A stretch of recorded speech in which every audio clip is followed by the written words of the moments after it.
Bismillah, Assalamualaikum warahmatullahi wabarakatuh. Kali ini kita akan belajar mata pelajaran Teknologi Layanan Jaringan kelas 11 TKJ pada pembahasan bab 2, yaitu proses komunikasi data dan suara dalam jaringan.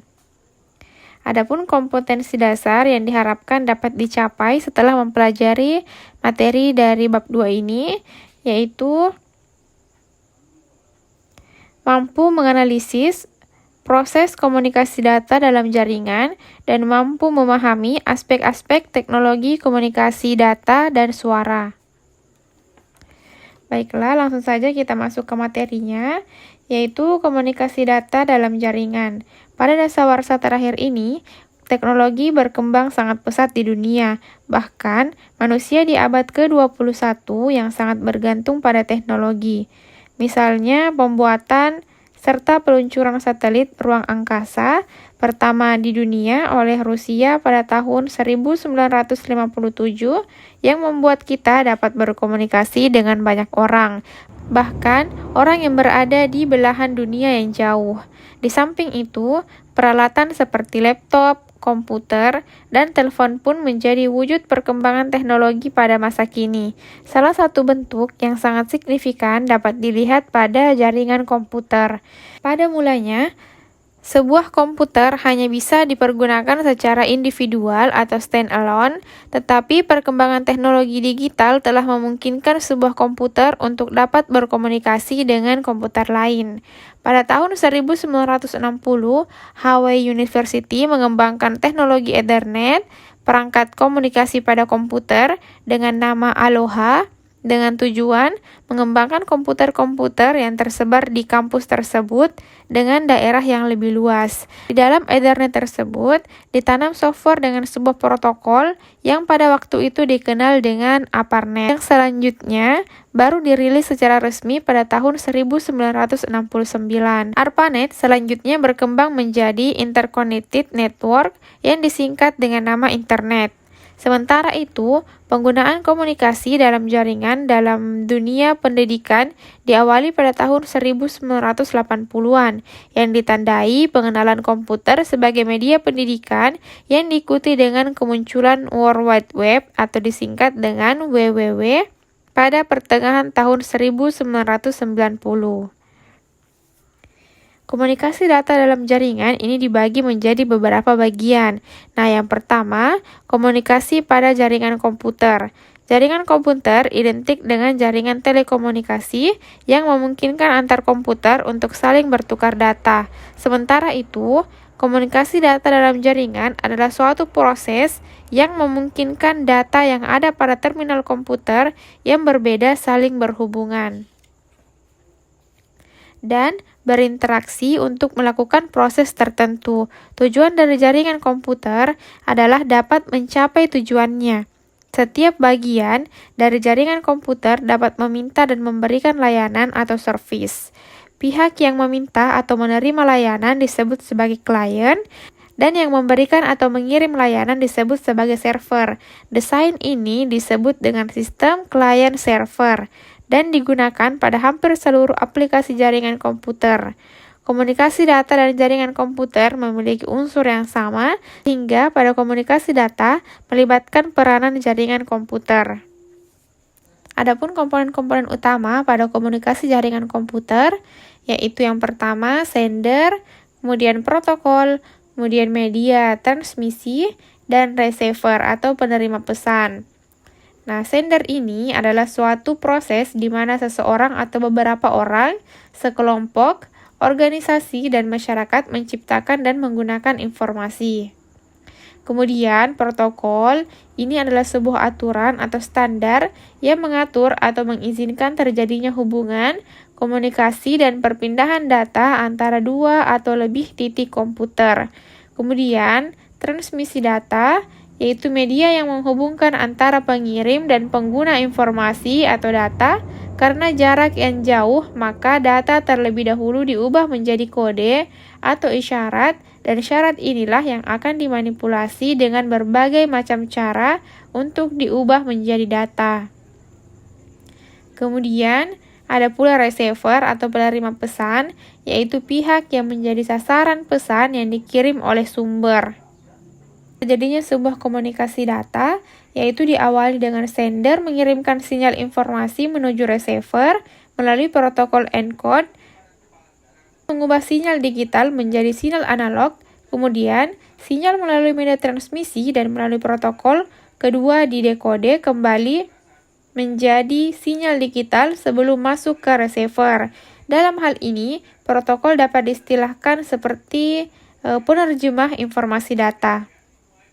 Cara kerja jaringan komputer diawali dengan sinyal listrik maupun sinyal dalam bentuk gelombang elektromagnetik pada suatu jaringan komputer merambat atau memancar dengan prinsip kerja jaringan komputer. Agar suatu jaringan dapat saling bertukar informasi data, diperlukan suatu alat yang disebut modem atau modulator demodulator yang berfungsi untuk mengubah sinyal analog menjadi sinyal digital maupun sebaliknya. Dengan demikian, penggunaan istilah komunikasi data dalam jaringan lebih mengarah pada produser dalam membaca, menulis, dan berkomunikasi melalui atau menggunakan jaringan komputer. Komunikasi data dalam jaringan sebagai prosedur berkomunikasi di mana penyampaian dan penerimaan pesan dilakukan melalui jaringan internet dalam bentuk komunikasi dunia semu yang biasa disebut cyberspace. Selanjutnya, komunikasi data dalam jaringan yang poin kedua, yaitu komunikasi pada jaringan telepon.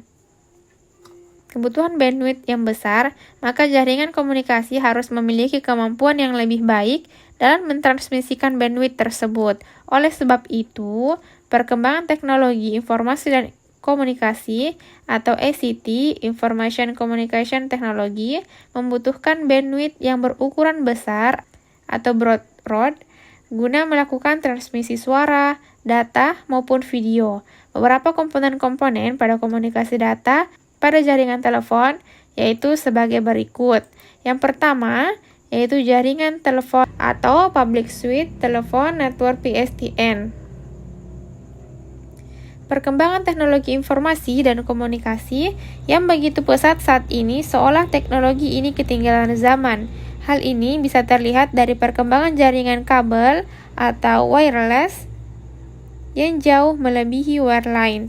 Telepon kabel menggunakan sistem wireline sehingga membutuhkan kabel supaya dapat berfungsi. Cara kerja telepon kabel diawali dari suara dari pengirim, diterima oleh alat yang disebut dengan mikrofon. Mikrofon mengubah gelombang suara menjadi sinyal listrik, kemudian disalurkan oleh perangkat telepon. Sinyal tersebut disalurkan melalui kabel ke pusat telekomunikasi, dan pusat telekomunikasi sinyal tersebut diteruskan kepada penerima. Setelah sampai ke penerima, sinyal tersebut diubah lagi menjadi gelombang suara oleh alat yang disebut speaker. Selanjutnya yaitu jaringan telepon seluler. Saat ini Indonesia memiliki dua jaringan telepon nirkabel yaitu sistem GSM atau Global System for Mobile Telecommunications dan sistem CDMA atau Code Division Multiple Access. Ini merupakan teknologi komunikasi seluler yang bersifat digital atau merupakan salah satu teknik komunikasi digital tanpa kabel. Telepon seluler atau handphone identik dengan perangkat telekomunikasi elektronik yang memiliki kemampuan dasar yang sama dengan telepon konvensional saluran tetap, hanya berbeda pada kemampuan portable atau mobile, sehingga dapat dibawa kemana-mana dan tidak perlu disambungkan dengan jaringan telepon menggunakan kabel, nirkabel atau wireless. Telepon seluler menggunakan sistem wireless, di mana pengirim dan penerima harus tetap tercakup BTS atau Base Transceiver Station. BTS ini, bukan BTS ini ya. BTS adalah peralatan yang memfasilitasi komunikasi secara wireless antara pengguna telepon seluler. Pada saat berhubungan dengan jaringan wireless, sekumpulan teknologi tersebut bisa membuat user melakukan panggilan atau bertukar data dengan telepon lain atau dengan komputer. Pada dasarnya, jaringan wireless beroperasi dalam sebuah jaringan yang membagi kota atau wilayah ke dalam sel-sel yang lebih kecil, di mana dalam satu sel mencakup radius 250 mil persegi atau beberapa blok kota. Setiap sel menggunakan sekumpulan frekuensi radio untuk memberikan layanan di area spesifik yang harus dikontrol untuk membatasi jangkauan sinyal geografis. Dalam setiap sel terdapat stasiun dasar yang berisi antena wireless dan perlengkapan radio lain. Antena wireless dalam setiap sel akan menghubungkan penelpon ke jaringan telepon lokal, internet, maupun jaringan wireless lain. Antena wireless mentransmisikan sinyal. Ketika telepon genggam dinyalakan, telepon akan mencari sinyal untuk mengkonfirmasi bahwa layanan telah tersedia. Kemudian, telepon akan mentransmisikan nomor identifikasi tertentu sehingga jaringan dapat melakukan verifikasi informasi konsumen seperti penyedia layanan wireless dan nomor telepon. Oleh karena itu, banyak orang dapat melakukan percakapan secara simultan dalam sel yang berbeda di seluruh kota atau wilayah meskipun mereka berada dalam satu saluran. Nah, di dalam telepon seluler terdapat sebuah pengeras suara, mikrofon, papan ketik, tampilan layar, dan powerful circuit board dengan mikroprosesor layaknya komputer mini.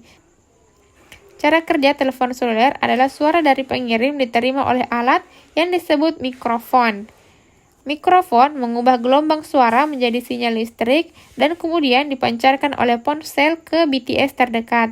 Sinyal tersebut diterima oleh BTS dan sinyal tersebut diteruskan ke pusat telekomunikasi.